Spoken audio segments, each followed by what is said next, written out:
When I had first received an email from Elite asking if I'd like to work with Peyton, I looked through the package that was sent to me, which consisted of a portfolio, previous work, as well as details around her height. And I thought she had great potential for commercial work, and I could tell that this was someone who already has some experience in the books already, so I figured this would be a great opportunity for me to make something that would be quite creative. So I responded to Elite saying yes, I would love to work with Peyton. So the next step for me was to kind of start thinking about the creative concept or the creative direction that I'd like the shoot to go in.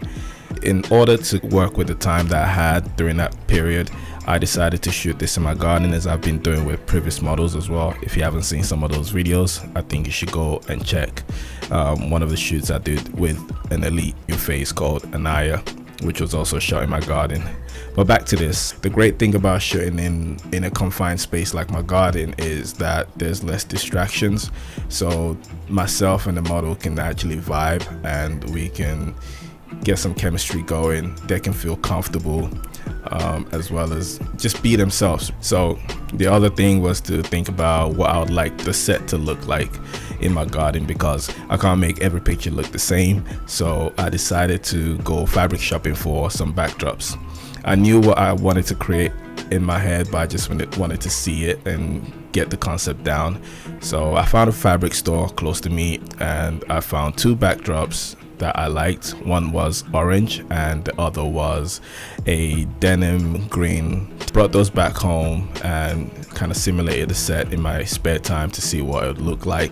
I knew there was other things I could add to elevate the space. I initially wanted to get some sort of stool in order for this subject or sitter to kind of stand on. I couldn't find the type of stool I needed on time, so I was just walking around the neighborhood maybe an hour or so before the shoot started, and I found a wooden pallet, which is used for moving things around grocery stores and stuff, that wasn't being used. It was still in good condition and relatively neat, so I brought it back home with me. Wooden pallet worked quite well. It was actually cool to get that because I felt like, you know, she had heels on, and standing on the grass with heels for the period of time that we shot for would have been an issue. At some point she ended up taking the heels off and just used bare feet. So to reiterate, the setup was mainly two C-stands, the wooden pallet which she would step on to pose, and a heavy duty light stand from Pixel Pro, which I mounted my Godox AD600 Pro onto. That had a 80-inch parabolic softbox with a diffuser to soften the light on her skin, because I also had the ambient light because we're shooting outdoors. The only other thing worth mentioning was the use of my Osmo Pocket 3, which I used as a vlogging camera. So the video you had seen in the beginning was recorded with the Osmo Pocket 3 and then edited in DaVinci. Other than that, I don't think there's anything worth mentioning. The only issue I had with this shoot was mainly because I also asked Elite to send her over in some clothes. Usually I'll be the one picking out the clothes for these models and styling them, because I'll be able to look into their portfolio and think of what would actually look good on them. However, for this particular case, I didn't have enough time to do all of that, so I sent an email to Elite asking if they can send her over in some colors. I thought about colors because I thought that would be quite bold, and Peyton was given someone who was quite bold and confident in front of the camera anyway, so I felt like that would work.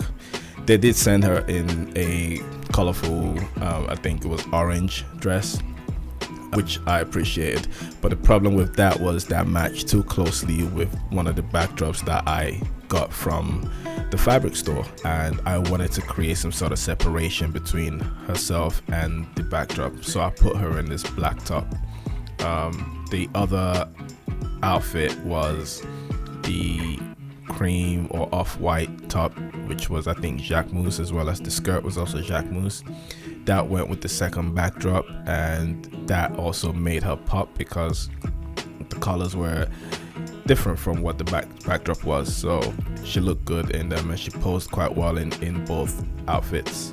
On the subject of getting creative, I grow a lot of food in my garden, so I usually have some garden tools laying around.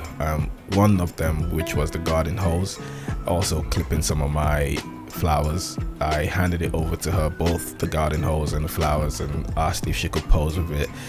You know, looking from outside in, it could look like what's this guy doing, but at the same time, I think I was able to produce my favorite shot from this shoot, if not my favorite shot, my second favorite shot from this shoot, where she's holding the garden hose as well as the flower on the other hand, and that came out quite well.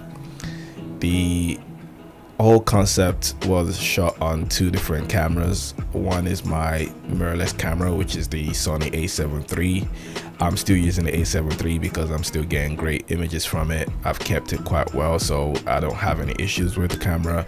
I haven't had a reason to upgrade, but also because I've been shooting mainly on film anyway, so I don't really have a reason to rush to get an upgrade. I do have the Sony A7R5 in my Amazon basket, so at some point in time I will be upgrading to that, but for now I'm still enjoying shooting on the A7 III and producing beautiful images on film cameras whenever I can. The other camera that I used was my beloved Pentax 6.7, which I love so much. I tend to use that camera on most of my shoots, and I shot 2 or 3 film rolls on it.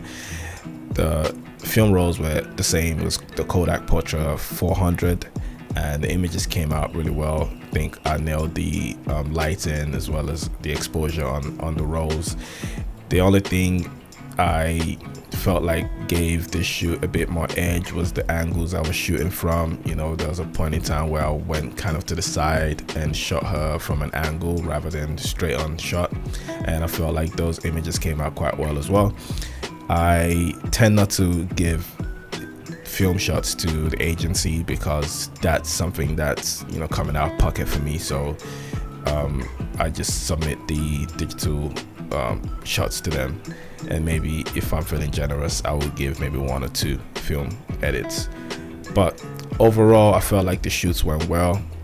In the beginning, when we start warming up, after speaking to the model for some time, I would usually take a few test shots and show it to the model, telling them, hey, this is what you're currently doing, just to encourage them a bit if I feel like they could do a bit better with the poses. So I'll show them the images and say, hey, just be mindful of where your hand is, and, you know, speak to them in a way where I feel like it's encouraging. But yeah, that about wraps it up for the whole video. I hope you guys have enjoyed the conversation, and if there's anything in particular that you'd like to see a bit more when it comes to these videos, do leave a comment below. Do like the video, share, subscribe, all that jazz, and I look forward to seeing you guys in the next video. Peace.